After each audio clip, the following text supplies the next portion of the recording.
This is my new to me 72 Dodge Dart Custom that I got about a month ago, and it is going to be the new bracket car over my shitbox Chrysler 300M. It's actually miraculously clean, only has 85,000 miles, and has a little puny 318 with a 2-barrel, and it's completely untouched. Luckily, it's not like it's a rare vehicle, but I got some plans for it. I've already got some parts scrounged up for it, exhaust, transmission parts, a couple of leads on a rear end because that 7 1/4 is going to explode immediately. And we're just here today at the track at Thompson to run a couple rounds stock just to get a baseline. It's pretty hot, so the air quality is probably pretty high. It's probably over 3,000 feet easy, but hopefully I'll get, you know, a 16-second run out of this thing and I'll be happy with it, and we will go from there.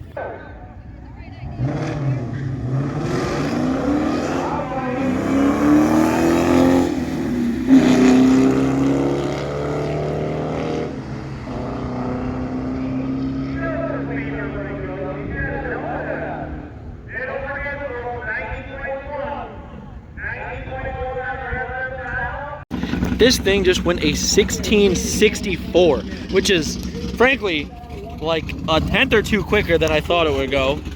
And on top of that, it dead hooked. It dead hooked slightly on the converter and flat to the wood. So I'm pretty pumped about it. I'm gonna let it cool off again, and I might take the air cleaner off because, you know, it's free horsepower. But this thing's bone stock. We haven't even recurved the points in the distributor. We haven't touched anything. So I'm very, very pleased with the dead hooking, especially. I'm gonna maybe leave with a little more RPM, or maybe try to get a better spot on the bulb because I was asleep at the tree because that was not my intention. But super pumped.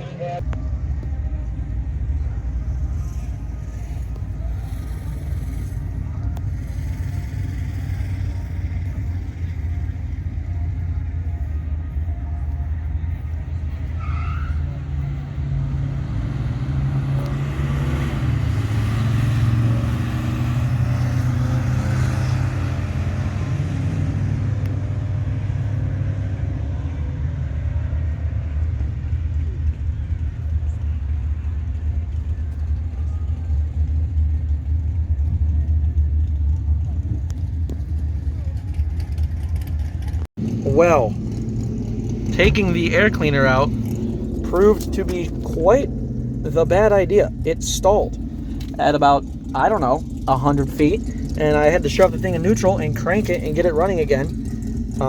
Immediately I just assumed it leaned itself out without the air cleaner in it, and I think that's what it did, because it didn't even carry good mile an hour. It was like 60 mile an hour. So a little embarrassing. Who gives a shit? But no air cleaner is not the move.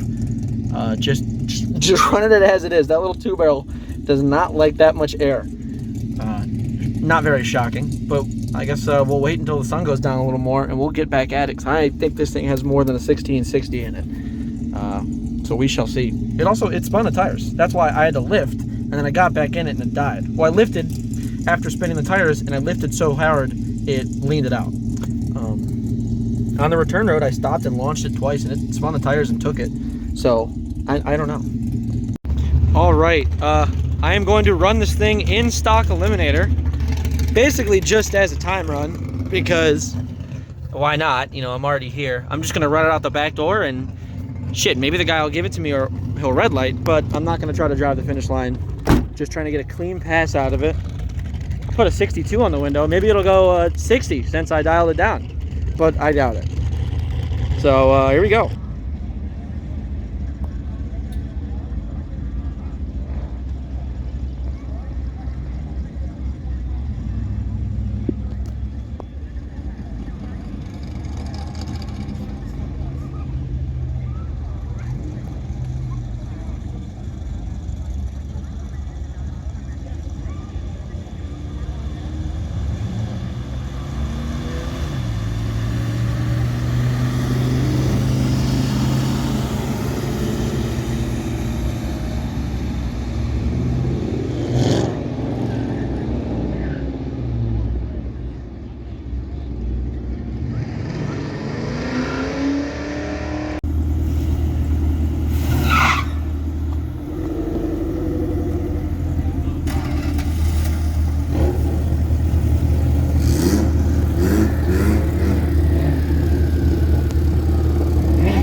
Okay, so, yeah, so that's gonna do it for tonight.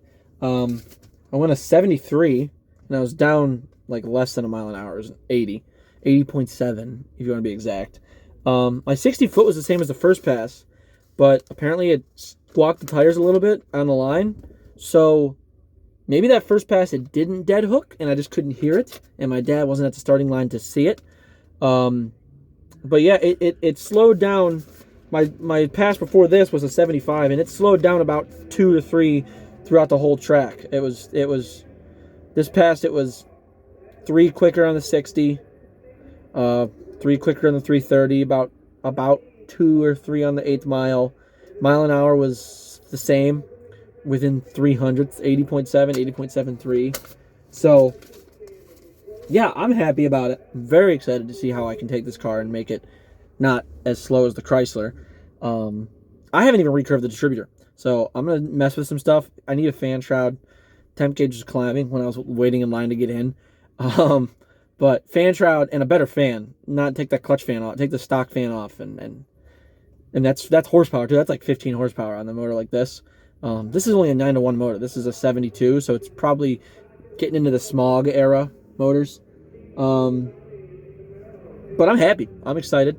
I got exhaust for it. Dual tailpipes with cherry bomb salutes, like chambered mufflers. I'm just gonna do straight back dual exhaust. H pipe and X pipe probably is a little quicker, but I want the kind of authentic 70s sound, and nobody was doing X pipes or H pipes in the 70s. Gotta get some headers. There's tons of options on fucking Facebook Marketplace. I'm not going to buy new headers. Not going to happen on my salary.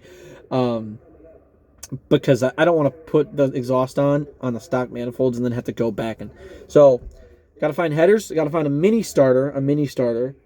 And I think that's it. And then we're putting exhaust on it. But that'll be, a month from now, a couple weeks from now. But yeah, probably the next time it'll be here, we'll have recurve distributor, fan shroud. I might put a shift kit in it and mess with the valve body, mess with the accumulator, mess with just everything. But I don't know if putting a TF2 kit or some sort of kit. My dad and I were talking. It might be a little too much for the stock guts of this transmission, but I'm not sure. Do some research on that. I could put a less aggressive kit in it, which I might actually want to do because this thing shifts so nice on its own already. But a shift kit and messing with the valve body would be good. Eventually down the line, I have a steeper first gear ratio, a steeper gear set from a 80s van transmission. And I think that's what it's from. I don't know. And I have a converter from a 68 904, which allegedly has a steeper stall. Have it rebuilt, have it stalled a little higher than that. I want to mess with the transmission first before the motor. I don't care if I have a 2-barrel. I'm trying to be consistent and be a bracket racer. So that's it. That's it for now. I'm going to just, bum around, finish watching whatever they got going on here at Swampson. And that's about it. If you are watching this, that's insane you've made it this far in this video. I don't do videos like this hardly ever. So the first ones might suck, but I don't want to just film events. I want to do stuff like this, and I want to make dorky, nerdy short films and stuff. So yeah, that's about it. I will see you in the next video, probably. All right, bye.